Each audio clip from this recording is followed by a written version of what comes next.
Good morning बच्चों। Class BSc second year और BSc BEd third year के लिए सब्जेक्ट है ऑर्गेनिक केमिस्ट्री और हमारा टॉपिक है कार्बोक्सिलिक एसिड। और कार्बोक्सिलिक एसिड से संबंधित हमने 17 पार्ट तक कर लिया, काफ़ी लंबा चैप्टर। आज पार्ट नंबर 18 की बात कर रहे हैं और हमने शुरुआत की थी hydroxy try carboxylic acid, hydroxy try carboxylic acid, try carboxylic acid. और जिसको हम क्या कह सकते हैं, सिट्रिक अम्ल। क्या कह सकते हैं हम? सिट्रिक अम्ल, जिसको CH2COOH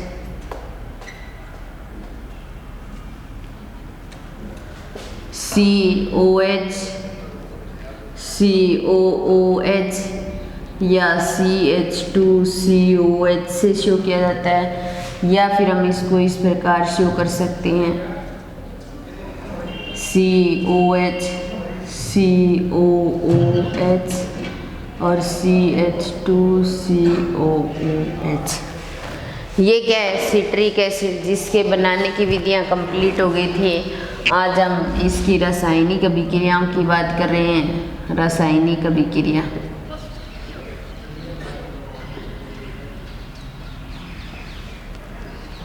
और पहली रिएक्शन आती है एसिटिलीकरण।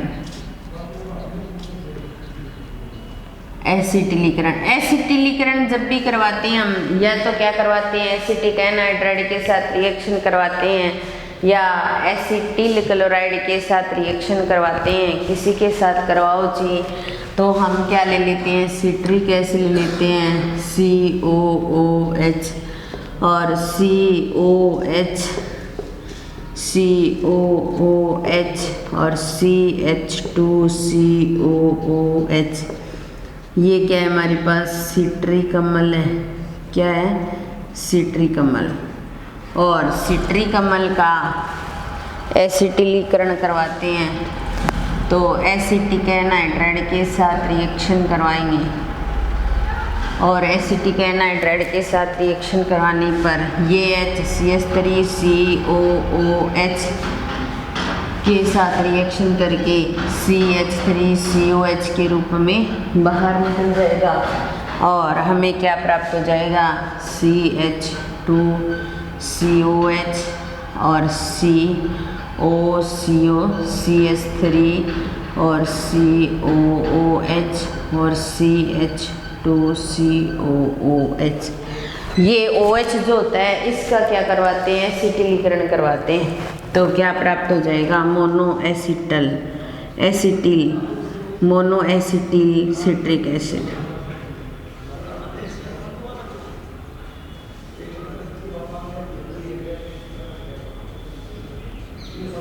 मोनोएसिटिल सिट्रिक एसिड। तो सिट्रिक एसिड का क्या करवाया? एसिटिलीकरण करवाया। किसकी प्रेजेंस में? एसिटिक एनहाइड्राइड की प्रेजेंस में। एसिटिक एनहाइड्राइड की प्रेजेंस में, एनहाइड्राइड की प्रेजेंस में।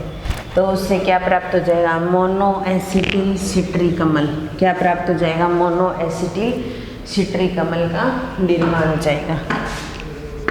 दूसरा है लवण का निर्माण।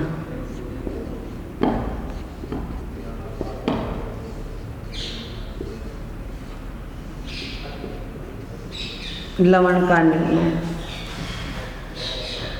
तो सिट्रिक एसिड क्या करता है? क्षार के साथ विक्रिया करके क्या करेगा? लवण का निर्माण करेगा।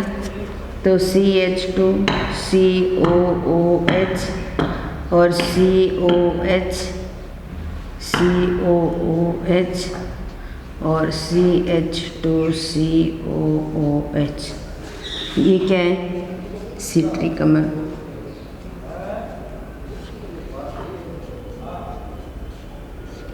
सिट्रिक अम्ल की क्या करवाएंगे? NaOH के साथ रिएक्शन करवाएंगे।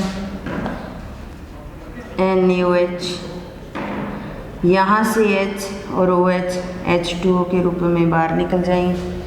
तो CH2CONA ये पॉजिटिव और ये नेगेटिव, और COH और COOH और CH2COOH मोनो लवण प्राप्त हो गया। फिर अपने वापस क्या करवाएंगे, फिर NaH के साथ रिएक्शन करवाएंगे। यहाँ से H और OH H2O के रूप में बाहर निकल जाएंगे। उसके साथ क्या जुड़ जाएगा, Na, तो CH2CO नेगेटिव और Na पॉजिटिव और COH और COOH और CH2COONA ये पॉजिटिव और ये नेगेटिव। फिर एक और NaOH के साथ रिएक्शन करवाएंगे। तो यहाँ से OH और यहाँ से H2O के रूप में बाहर निकल जाएंगे। CH2COO ये positive negative, COH CO negative और Na पॉजिटिव, CH2CO नेगेटिव और Na पॉजिटिव। तो सिट्रिक एसिड से क्या प्राप्त हो जाएंगे भाई, लवण का निर्माण हो जाएगा। तो लवण का निर्माण सिट्रिक एसिड NaOH के साथ रिएक्शन करता है तो मोनो लवण, फिर डाई लवण और फिर ट्राई लवण प्राप्त हो जाएंगे। तो इस प्रकार लवण का निर्माण हो जाएगा। तो ये सिट्रिक एसिड से संबंधित 2 रिएक्शन कंप्लीट हो गई।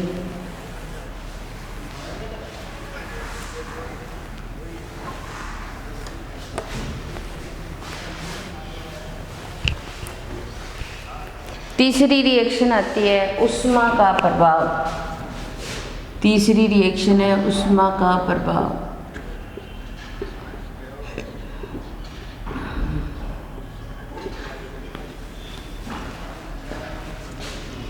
यहाँ पर CH2COOH और COH और COH और CH2COH क्या है ये, सिट्रिक अम्ल।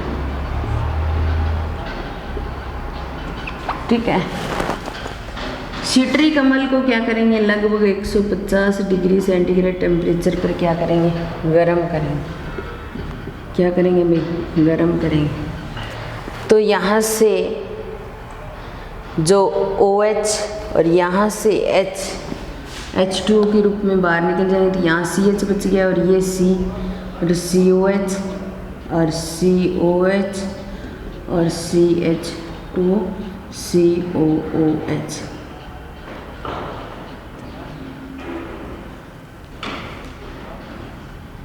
तो क्या बन जाएगा, एटोकोनिक अम्ल। क्या बन जाएगा, एटोकोनिक अम्ल और प्लस H2O बाहर निकल जाएगा। क्या बन जाएगा, एटोकोनिक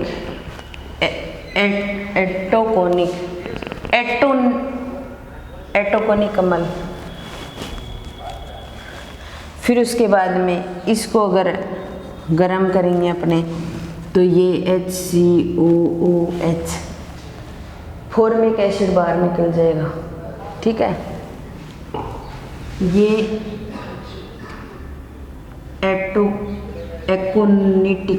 एकोनिटिक अम्ल है भाई, सॉरी, एकोनिटिक अम्ल,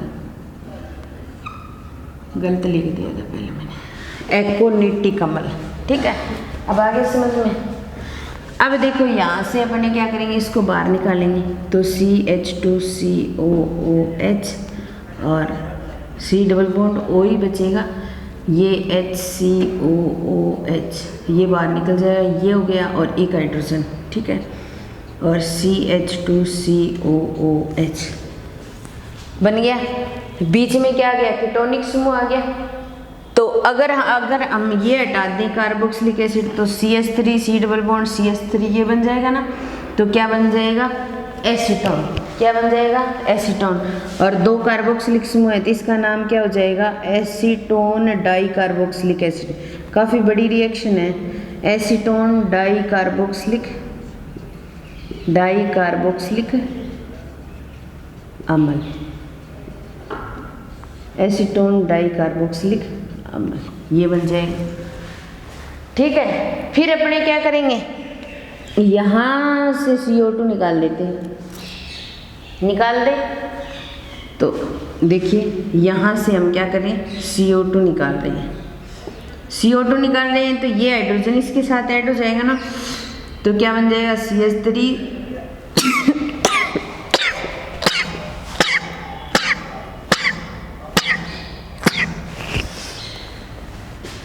C डबल बॉन्ड O और नीचे क्या बच जाएगा CH2COOH। अब देखो यहाँ पर ये कार्बोक्सिलिक समूह ना हो तो ये क्या होगा, एसीटोन होगा। ठीक है, और अगर ये कार्बोक्सिलिक समूह ये कार्बन हो तो एसिटिक एसिड होगा, तो इसका नाम क्या हो जाएगा, एसिटिक अम्ल। ये आपको आ गया होगा समझ में।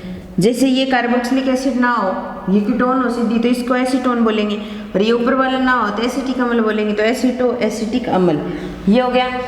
फिर अपने क्या करेंगे, यहाँ से फिर CO2 निकाल देंगे।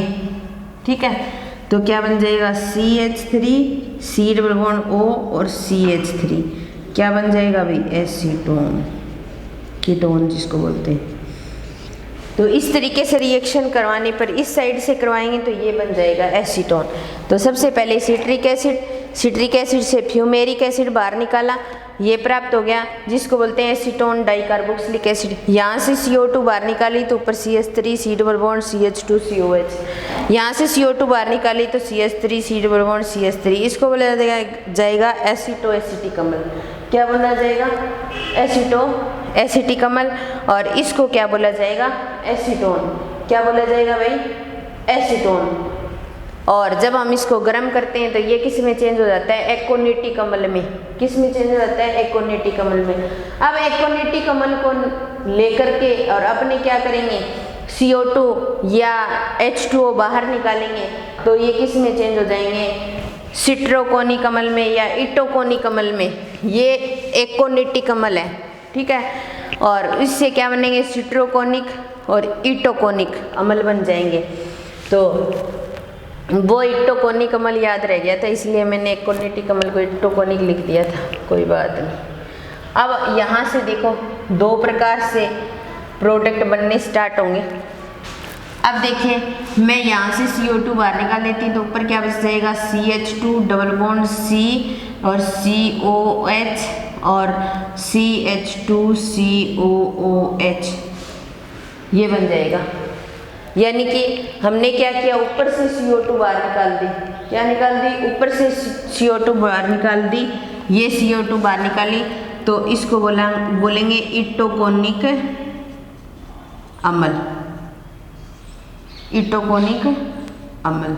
ठीक है, और अगर ये CO2 यहाँ से निकाल लेते हैं, ऊपर से ना निकालें तो ऊपर वाले को तो वैसे के वैसे लिख देंगे COOH, और ये डबल बॉन्ड C और COOH, और नीचे आ जाएगा CH3, क्योंकि CO2 को बाहर निकाल देंगे तो H, तो यहाँ से CO2 बाहर निकल गई और यहाँ से भी CO2 बाहर निकल गई। इसको बोलेंगे सिटोकोनिक अम्ल। तो इससे दो अम्ल बन जाएंगे, एक तो बन जाएगा सिटोकोनिक अम्ल और एक बन जाएगा इटोकोनिक अम्ल। अब इटोकोनिक अम्ल से क्या करते हैं अपने, ये OH और ये H H2O के रूप में बाहर निकाल दें, तो CH2 डबल बॉन्ड C और C के साथ CO और नीचे CH2CO और ये दोनों, तो इसको बोलेंगे इटोकोनिक एनहाइड्राइड।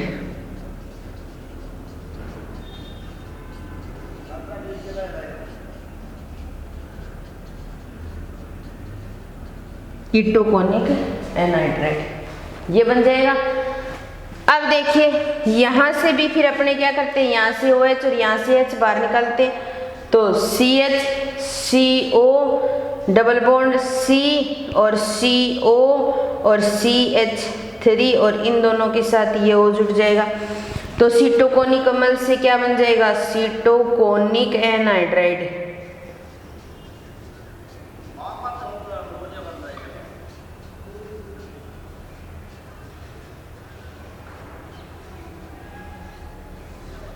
कीटोकोनिक एनहाइड्राइड।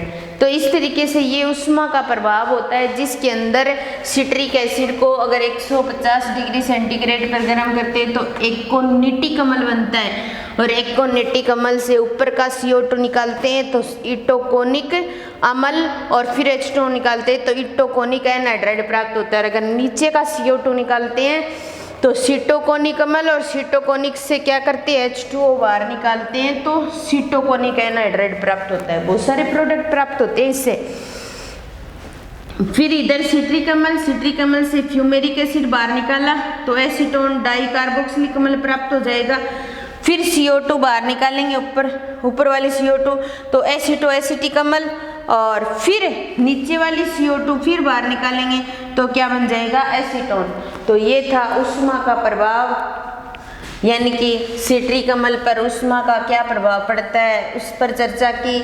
तो ये रासायनिक अभिक्रियाओं के अंदर तीसरी रिएक्शन कंप्लीट हो गई, और उसके बाद में नेक्स्ट रिएक्शन की हम बात कर रहे हैं। नेक्स्ट रिएक्शन आती है हमारी सांद्र H2SO4 के साथ अभिक्रिया, रासायनिक अभिक्रिया में चौथी रिएक्शन।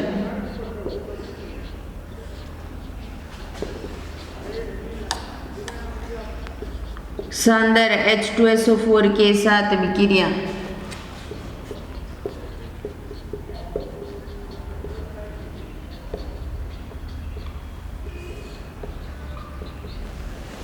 सांद्र H2SO4 के साथ अभिक्रिया, जैसे देखिए ये हमारे पास सिट्रिक एसिड है,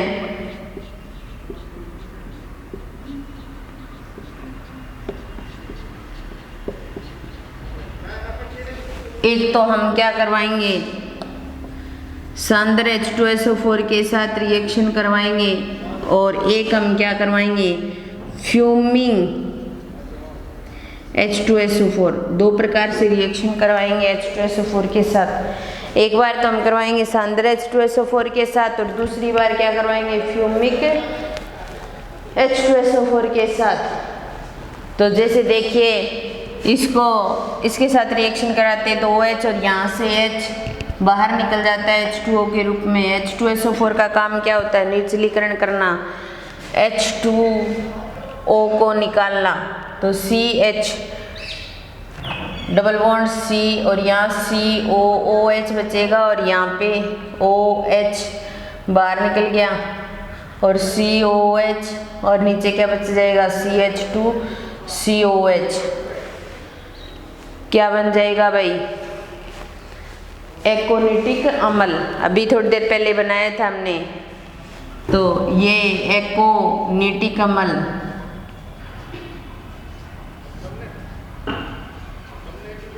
और फ्यूमिंग H2SO4 के साथ करवाएंगे तो यहाँ से ये बाहर निकल जाएगा फ्यूमेरिक एसिड,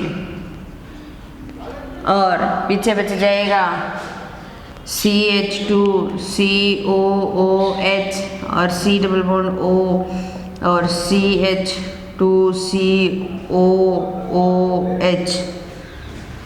तो बन जाएगा, इसको एसीटोन बोलेंगे, और आगे डाइकार्बोक्सिलिक समूह है तो क्या बन जाएगा एसीटोन डाइकार्बोक्सिलिक अम्ल। क्या बन जाएगा भाई एसीटोन डाइकार्बोक्सिलिक अम्ल।